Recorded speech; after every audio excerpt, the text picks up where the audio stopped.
this whole story. Listen, we're very close to theories, so let me run through the remainder of Frank's story. Oh, he's still got more story? Oh, believe me, this is a story-heavy episode, because we got a half a page here to go. Okay. So whatever version of the story is correct, or closest to correct, they all converge on essentially the same series of events on the day of the Battle of the Little Bighorn. Frank said that he was riding his horse just like every other man and that day and fighting and shooting, and his rifle was hit with a bullet, and specifically the wooden stock of his rifle was hit. So the stock exploded and he was struck with a piece of wood in the head. Sometimes it said he was struck between the eyes, sometimes just somewhere in the face, but the versions always kind of seem to iterate that or infer that what happens is he's either knocked out or he is completely coated in blood and basically knocked out. And maybe stunned. Yes, stunned. But not so much knocked out. So he's just coated in blood. At the same time, his horse is also hit in the flank, which if you don't know, the flank of a horse is the rib cage, the side. So it panics. It bolts into the line of oncoming enemy forces, this line of American Indians, and blows through the line. And they think, well, it's a dead guy on a horse because look at all the blood on him. But while he's going through the line, he's shot twice. He's shot once in the foot and once in the shoulder, or maybe in the abdomen. We don't know which, because again, I don't know. He was shot twice. And he keeps going, and his horse keeps running, and he eventually comes to, and then he wanders in the wilderness for several days until his horse gives out. And he says, as mercy, he shot the horse to put it out of its misery. Good idea. He then wanders on foot with a shot foot, but he wanders on foot for several more days until he comes upon a cabin with a guy outside chopping wood, and the guy starts yelling at him, "Get out of here!" And what does he do? He passes out. Just like in the movies. Yes. He wakes up. He's now in the cabin. The man has treated his wounds, and he comes to discover that he is in a cabin with a man named Bill. That's the man who he saw and who treated his wounds. There is another man in the cabin who is very ill and dying from tuberculosis. Just the kind of guy you want to share a cabin with. Yep. Frank does not ever get this guy's name, and Bill tells them that they are trappers. Then the second man dies, and Frank is now well enough to move on his own, and so they part ways, which is weird.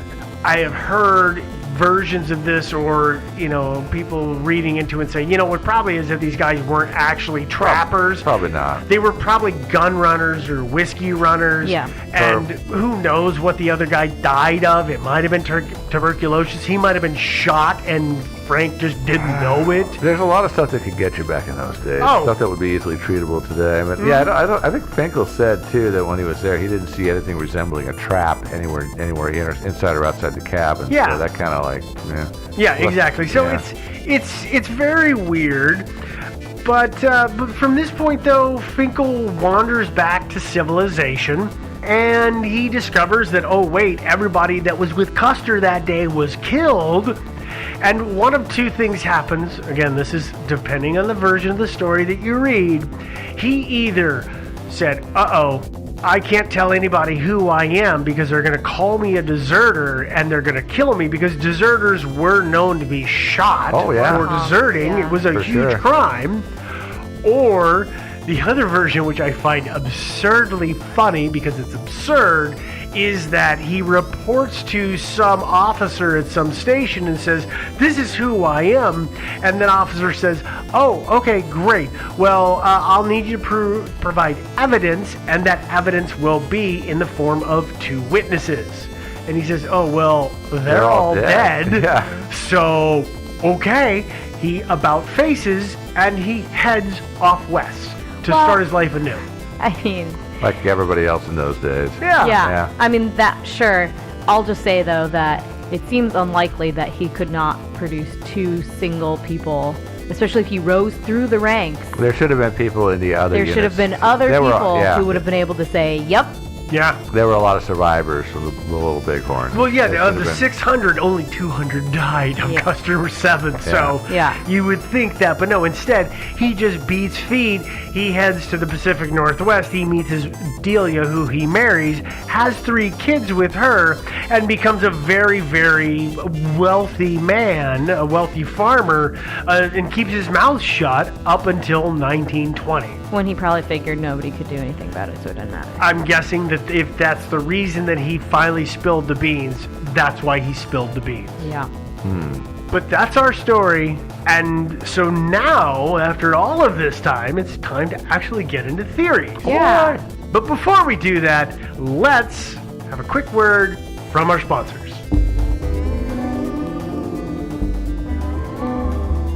Hey there, Joe from Thinking Sideways here to tell you why I'm such a big fan of SimpliSafe Home Security. And it's because SimpliSafe is ready for anything that gets thrown at it. If you know me, and you probably do, you know I'm ready for anything, right? I'm a prepper. I like to be prepared. So if a storm takes out your power, SimpliSafe is ready with a backup. If an intruder cuts your phone line, SimpliSafe is ready. If they destroy your keypad or your siren or your alarm, SimpliSafe will still get you the help you need. And here's what I love about this. Maybe this is overkill, but you don't need to be ready for every worst-case scenario. SimpliSafe, on the other hand, is always ready for that, just in case. And that's what makes it so awesome. For a paranoid person like me, it's the bee's knees. Now, SimpliSafe could cost you an arm and a leg, and it probably should. That'd be fair, but it doesn't actually.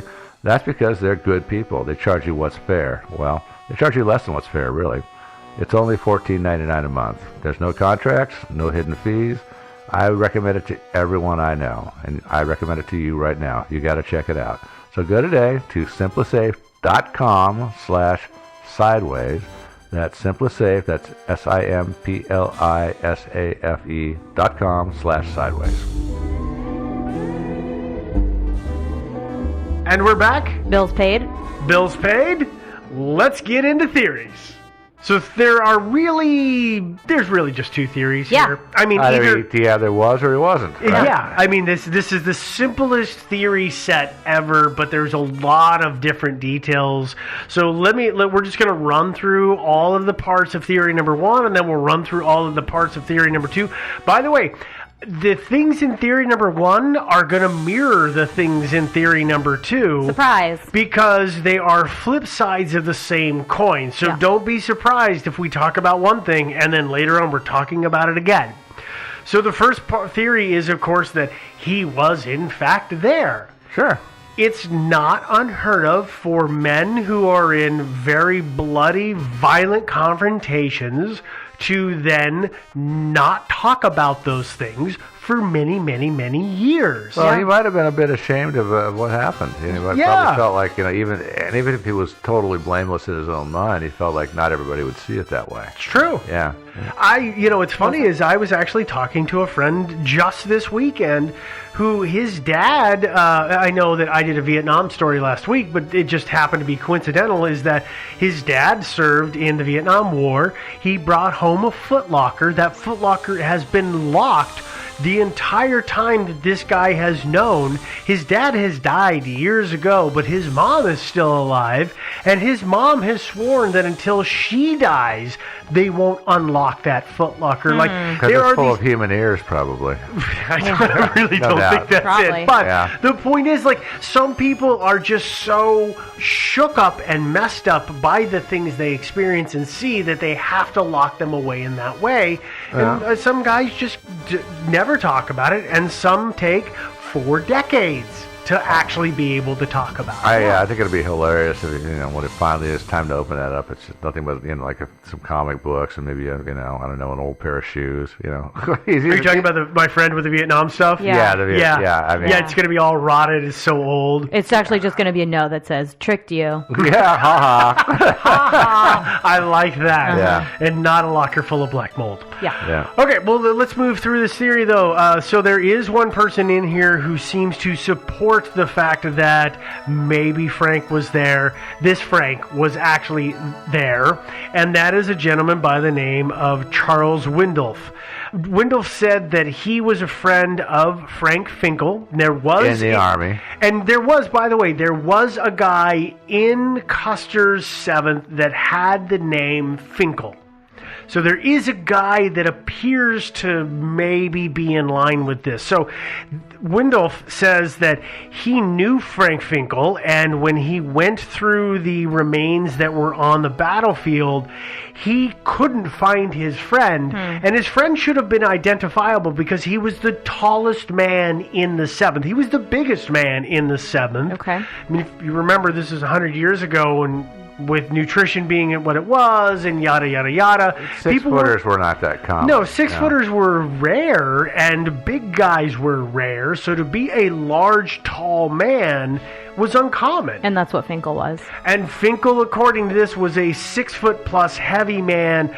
I believe that Windolf is the one who tells the story that Finkel's horse would slow down and fall behind everybody else. Because he was too dang heavy. Because he was too dang heavy on too small of a horse.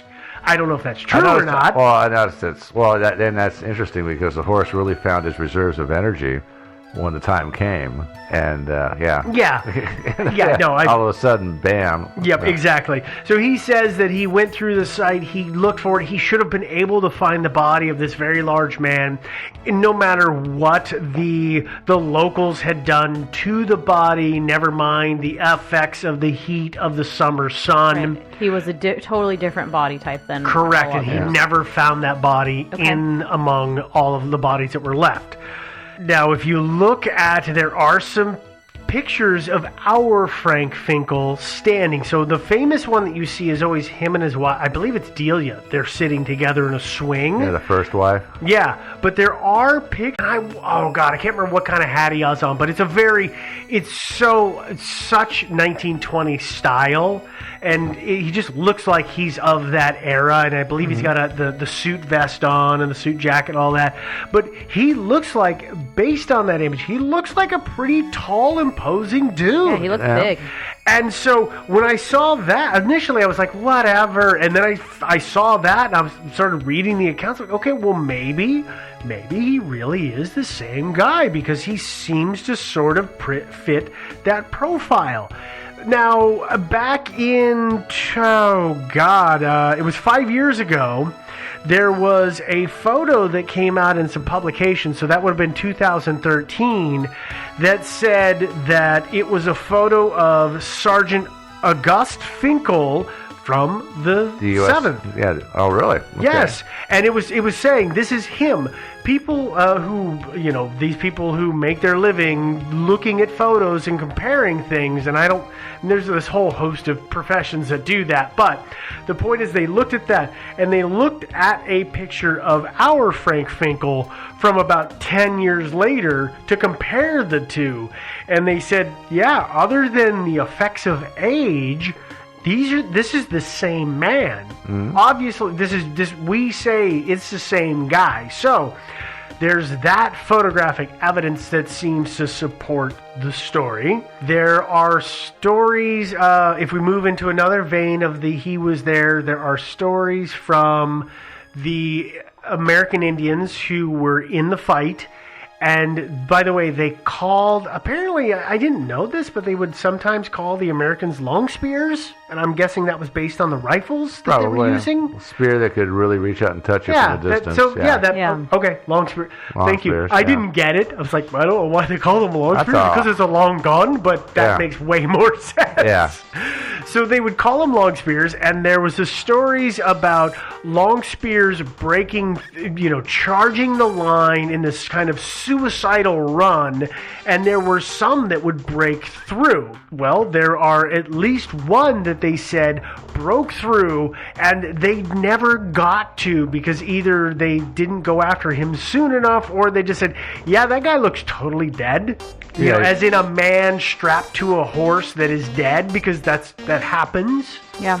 I mean, you Yeah. guys have been on a horse, right? Yeah. In the saddle? Yeah, it just kind of seems like, he had, especially if he'd been knocked unconscious and, was bloody, He's gonna look dead. And he's flopping about. And Yeah. and unconscious or dead. He's gonna fall off the horse shortly. So Well, why waste energy on that when you got yeah, people I mean, to kill? if you think about it, the natural position for a man, when a body goes limp, it falls forward onto the withers and the horn of the withers of the horse and the horn of the saddle, and you're going to be draped across the neck of the horse, and you're just going to literally flop about.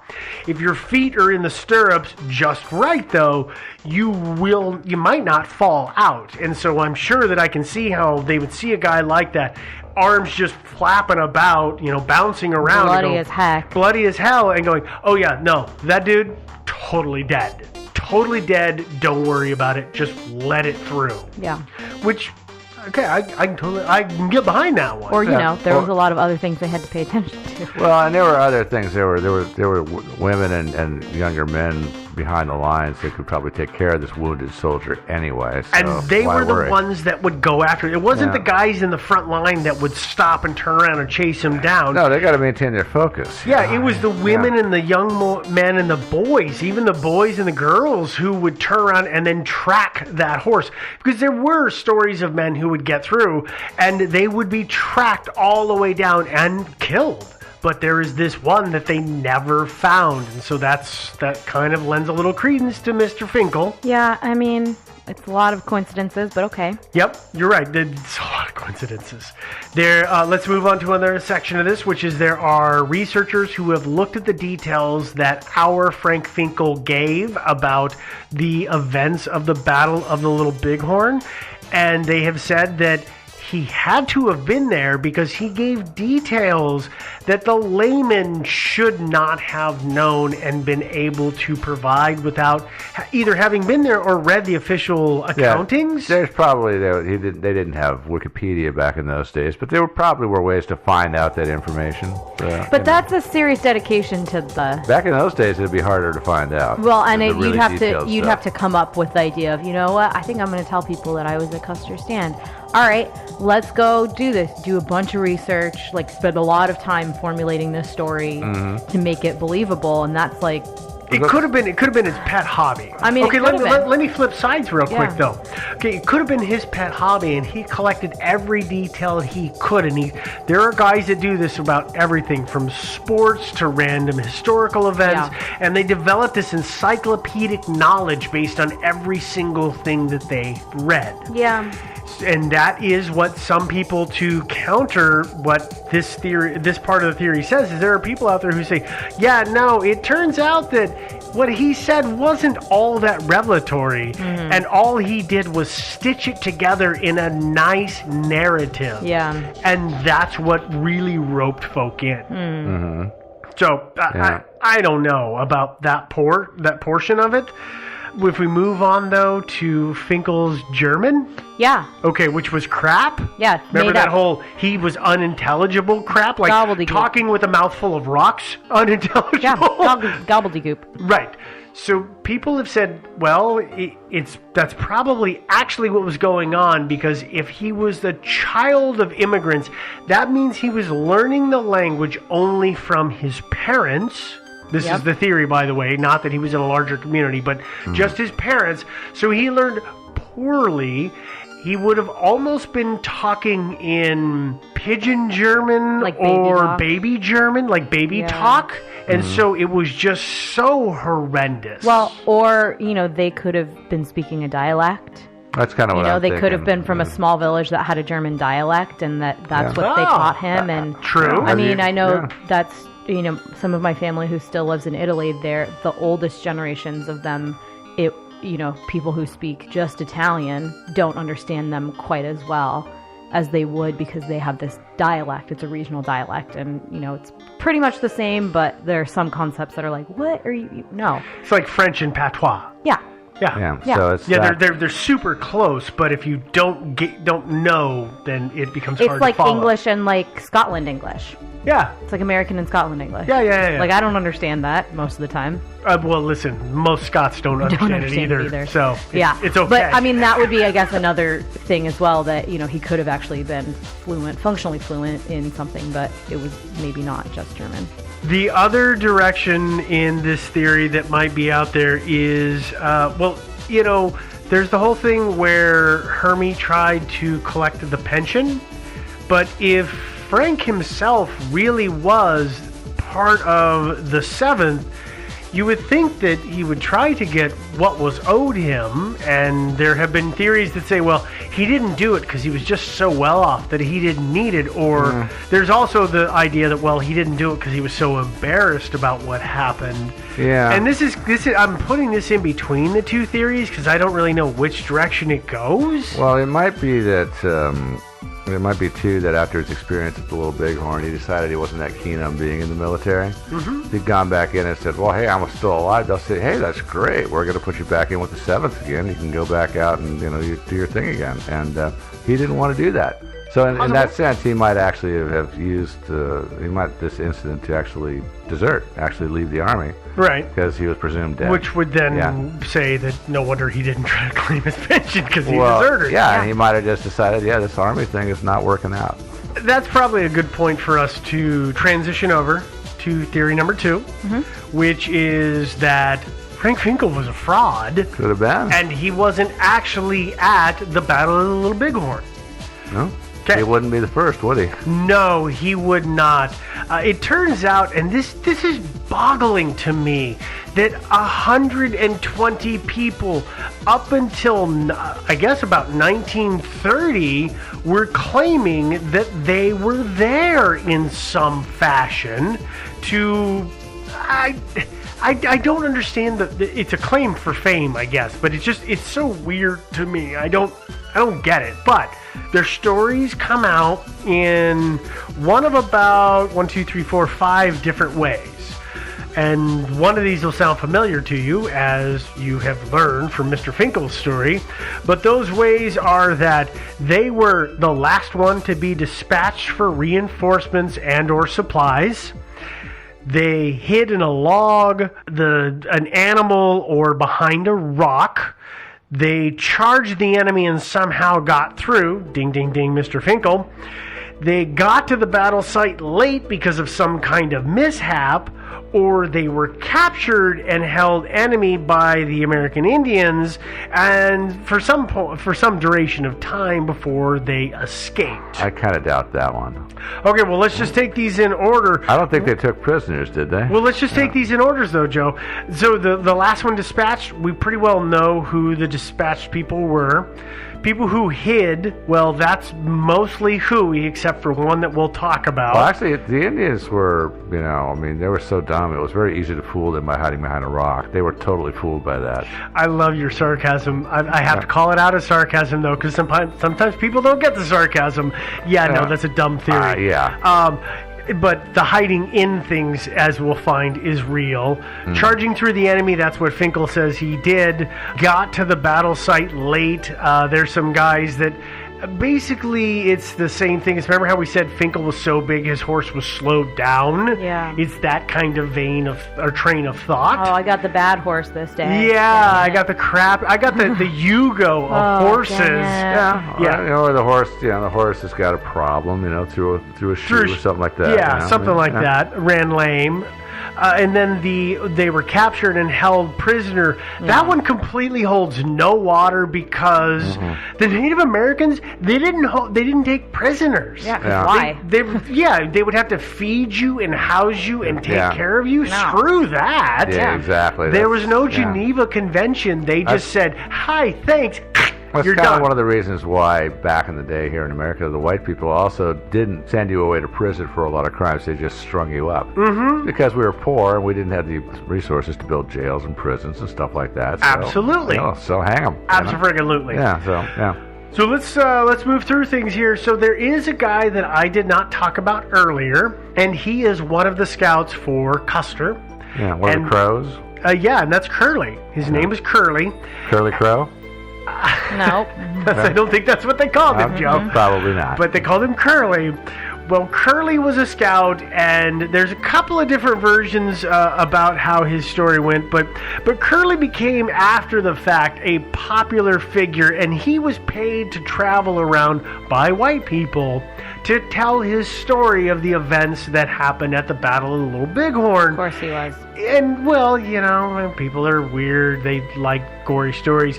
He basically, his story, from the way I understand it, there's two versions. Sent to go get reinforcements, so he was dispatched and gone before the massacre happened, or he was still there, realized that the U.S. forces were SOL, gutted his own horse, and climbed inside of it, Tauntaun style, a la the Empire Strikes Back. Stinky but warm. Yes, and hid until the locals had disappeared, the forces that were there were gone, and then got out and got away with a nice bronze dark red tan. Yeah. You know, that nice intestinal tan that one gets from seeping in a horse. That would be a long, unpleasant way.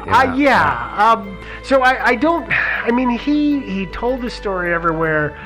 I don't know which version is right, and I'm not even going to go into it because he's one probably of many. Depended on the crowd. What's that? Probably depended on the crowd. Which Probably story did he told. depend on a crowd of gentlemen and ladies. He probably told the more mundane. In a drunken room, he probably told the more gory version because they really got into it. You're probably right. Yeah. I thought that the Crow Scouts actually parted ways with Custer before the battle. They reported back to him and said, "Okay, that's all we know. We'll see you later." And that's what I Probably. thought. Yeah. Okay. But that's the hard part with Curly, is that Curly is saying, "Oh yeah, no, he stuck by him till nearly the end." Maybe I could be wrong. It could be some of the scouts took off, and maybe he stuck The larger around, contingent. you know, I don't know. Okay, so let's move to another figure that we haven't talked about as well. So there was Curly, who we hadn't talked about in the He's a Fraud. There's also a guy by the name of Daniel Kanipe. Do you think that's how you say it? Canape? Canape? I don't know. I say Kanipe. I don't know. Kanipe? Okay, Kanipe. I'm going to call him Kanipe. Okay. She says Canape, he says Kanipe. We're going to just keep moving on for the night. Okay, nobody liked that. Kanipe. All right, How Kanipe. about Kanipe? Kanipe. So this guy, Daniel, he wrote about finding the body of his friend Frank Finkel the day after or the day after that of the battle, and on the field and said, "Hey, I found him and I buried him." But honestly, Daniel Kanipe, his story is hugely discredited by everybody because he completely screws every detail of the day up in his writing. But what's his connection? Was he one of Custer's? He was there, so he was part of the 7th. But he just wasn't under Custer's direct command. He wasn't at in the that last stand. 200. So he was in one of the other. He was in the general Got it. 600, Yeah. but he wasn't in that 1/3 bunch that Custer took with him.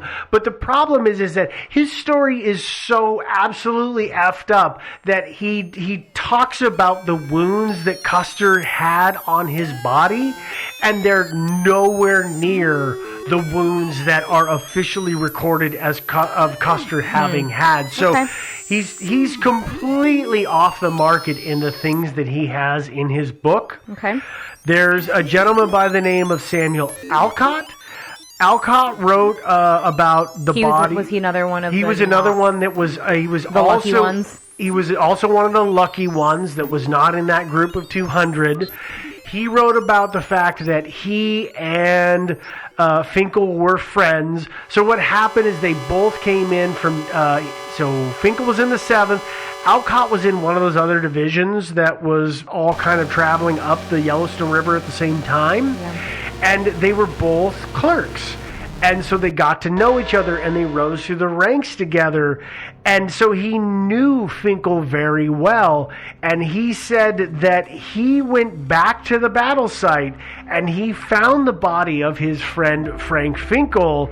And he didn't personally bury him, but other men who were there did bury him. And by the way, they buried almost every man on that site. They did it really fast. Yeah, probably mass grave, sort of. Sort of, yeah. But they got them all in the ground rather than leaving them out in the air to the elements. Well, that was good of him. Well, yeah, I mean, that shows respect. Instead of saying, well, sorry, dude, sucks to be you, and just beating feet out of the town. Yeah. So he says that, listen, I knew who he was. I could identify him, and I found his body there.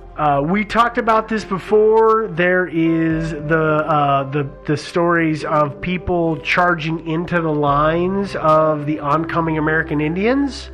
The whole long spears charging in kind of a suicidal run. Yep. And the fact that one got through. Mm-hmm. Well, as I said before, the stories, the initial stories, or the actual stories from the tribes that were there say that, oh yeah, they got through, but we hunted them all down. And the one guy that we didn't catch and kill ourselves, yeah, we didn't kill him because he died. He died and fell off his horse, Right, so we like didn't maybe have to do it. They tracked him and Exactly. found him dead. They tracked every man who broke through the line. So Well, typically they did, maybe in this particular situation, of course. But yeah. yeah, I mean, it's you always would- possible that one guy got through and they thought they tracked him down and they didn't. Yeah. Or, well, they didn't even notice in the, in the brouhaha. Well, Yeah. they would have noticed, but and on general principles, it's not a good idea to let somebody go through your lines and get behind you. That's not a great idea. Oh yeah, because he can turn around and just start firing, and he can- nobody likes a bullet in the back. Oh no, not at all. It doesn't do good things. No. Okay, this is as with the it's all good, it's all bad theory says that, well, you remember the guys that nursed him back to health, the trappers, Bill and Mr. Tuberculosis. Yeah. It's a weird fact that he remembers the name of Bill, but he does not remember the name of the man that died, because he says that he lived with them for at least a month, if not two. For a while before. I didn't think the guy with tuberculosis lived that long. Did he live for a month or two? The things that I have read gave me the impression that it was at least a month or two. Oh, really? Okay. Yeah, you think he would have learned his name, yeah. It's weird. Yeah, it's a weird... And I'm not the only one who said, that's really weird that you'd remember the name of one man and not the other. It makes you think that it was a hastily concocted bit of information. Oh, and then I met Bill. Oh, but by the way, there was this guy with tuberculosis, but he died, and I don't remember his name. Maybe of course, nobody cares about somebody with tuberculosis, so if the who guy's cares? dying, why learn his name? I can just picture in the cabin. It's it's like, hey there, dying guy. What's you hungry? Well, Yeah. more than that, if he is dying, right, and he's sick, and he's pretty much just unconscious the entire time or sleeping the entire time, and he has never, and Frank is injured himself, and maybe there was no really. He's in and out of consciousness enough. Yeah, that and they so don't maybe have there an was no actual conversation. interaction, and then Bill was just kind of like my buddy over here. Yeah, the dying guy. And also, if he'd made it up, then he'd think he would have made up a name for the guy. He easily could have. It's true, Right? Yeah. Oh, it Yeah. was Bill and Ted. Yeah, exactly. Exactly. It was totally Ted. Yeah. Yeah. That was Ted right there. Aim Yeah. for the cat, Ted. Yeah. Yeah, maybe that was him. So let's circle back to, because I know we talked about this several times, but let's circle back to the German language bit. Yeah. And I know this bores the crap out of Joe, Oh, no, but no, I it's think, okay, But I but, think it's funny is that I thought his English was supposedly good, though. Well, but that's the thing is that according but, yeah. to Alcott, his English was actually pretty crappy. And that's not the word I wanted to use. But if his English was that bad, and they describe it as saying that he used made up and wrong words, and he was nonsensical, like he done do did did that. And that almost is a literal translation of things that I've read. That makes no sense. Well, if he truly knows how to speak the English language, then he is putting on an amazing act for 4 years. Because, by the way, he's been in for 4 years before the Battle of Little Bighorn. And I haven't read anything that said that Finkel and Dayton, Washington, had a horrid accent, and then made great strides